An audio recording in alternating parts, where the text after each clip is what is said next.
1952 አራት የአሜሪካን F9F ጀቶች በሶቪየት ድንበር አቅራቢያ ሰሜን ኮሪያን ለመምታት እየበረሩ ነው። የሚመሩትም ሉተናንት ሮይስ ዊሊያምስ በተባለ ሉተናንት ነው። ዊሊያምስም ከአሜሪካን ታስክ ፎርስ የሬዲዮ ሲግናል መልእክት ይደርሰዋል።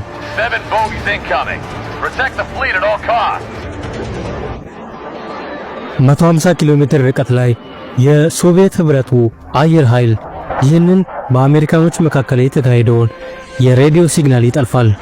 መልእክቱንም ለኒኮላይ ቢሎካየቭ ያስተላልፍለታል።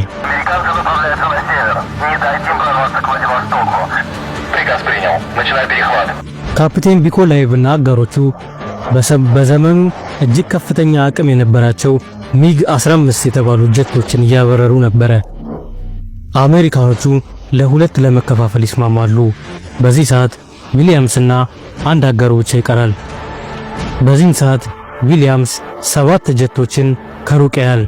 ነገር ግን እነዚህ ጀቶች የሰሜን ኮሪያ እንጂ የሶቪየት ህብረት እንደሆነ አያውቁም። እነሱንም ኢንጌጅ ለማድረግ ወደ ላይ ይወጣሉ። ነገር ግን ቢኮላየቭ እና አጋሮቹ ለሁለት ይከፈላሉ። በዚህም ጊዜ ከአሜሪካኖቹ ጀተኞች ይሰወራሉ። ነገር ግን ድንገት የ23 ሚሜ ተኩስ ይሰማል። ተኩሱም የአሜሪካኖቹን ጀቶች መምታት ይጀምራል።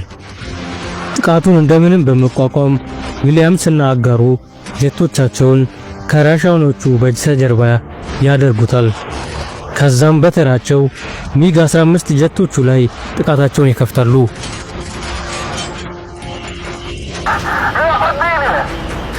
ይሄ አንደኛው የተመታው ሚግ ራሱን ለማዳን ይሸሻል።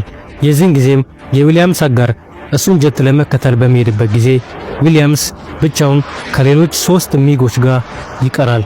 ዊሊያምስም 3ቱን ጀቶች በተጠጋቸው ጊዜ እንዳሰበው የኖርዝ ኮሪያ ጀቶች ሳይሆኑ የሶቪየት ህብረት ጀቶች እንደሆኑ ትልቁን ቀይ ኮከብ በማየበት ጊዜ ያረጋግጣል።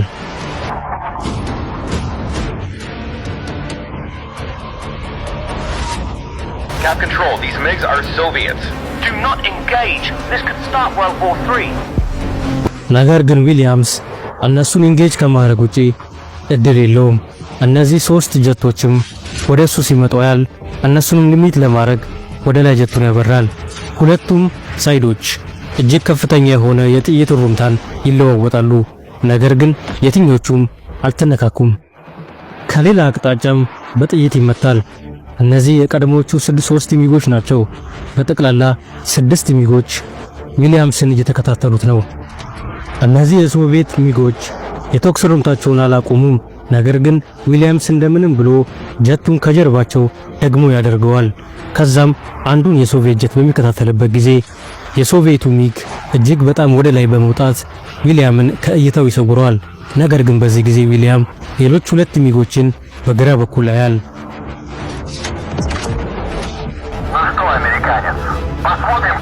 ጥይቱንም ይጫነዋል።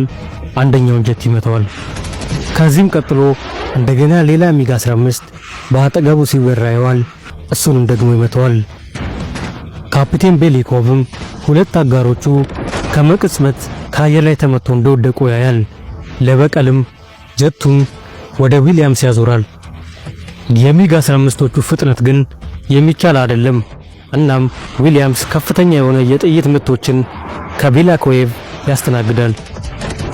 የዊሊያምስ ጀት እጅግ ከፍተኛ ምትን እያስተናገደች ነው። የኢንጂን ኮምፓርትመንቱ ተጎድቷል።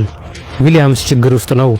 የፈለገውን ያህል ማኖቨር ለማድረግ ቢሞክርም የሚግ 15ቱን ፍጥነት መቋቋም አልቻለም። ጀቱ ተደጋጋሚ ምቶችን እያስተናገደች ነው። የሚጉን ፍጥነት እየጨመረ ነው። ዊሊያምስ ኦልሞስት እንደሚሞት ማመን ይጀምራል። ነገር ግን ከወደ ግራ በኩል የአሜሪካን አጋሮቹ ይመጡለታል። ወደ ሚግ 15ቱ መተኮስ ይጀምራሉ።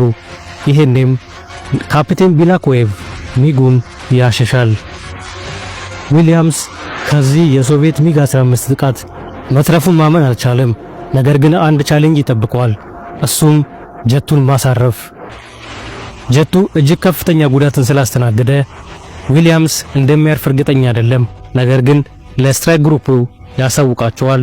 እነሱም ተዘጋጅተው ይጠብቁታል። ዊሊያምስም ስትራይክ ግሩፑን እየተጠጋ ነው። ኪሪሩም እየጠበቀው ነው። ነገር ግን አቅጣጫው በፍጹም ኬሬሩ ካለበት ዳይሬክሽን ጋር የተገናኘ አይደለም። በዚህም ምክንያት ኬሬሩ ሙሉ በሙሉ ራሱን በማንቀሳቀስ ዊሊያም ወደሚመጣበት ቦታ ራሱን ያደርጋል። የዛን ጊዜም ተአምራዊ በሆነ መልኩ የኬሬር ግሩፑን ካታፐልት በመያዝ ይቆማል።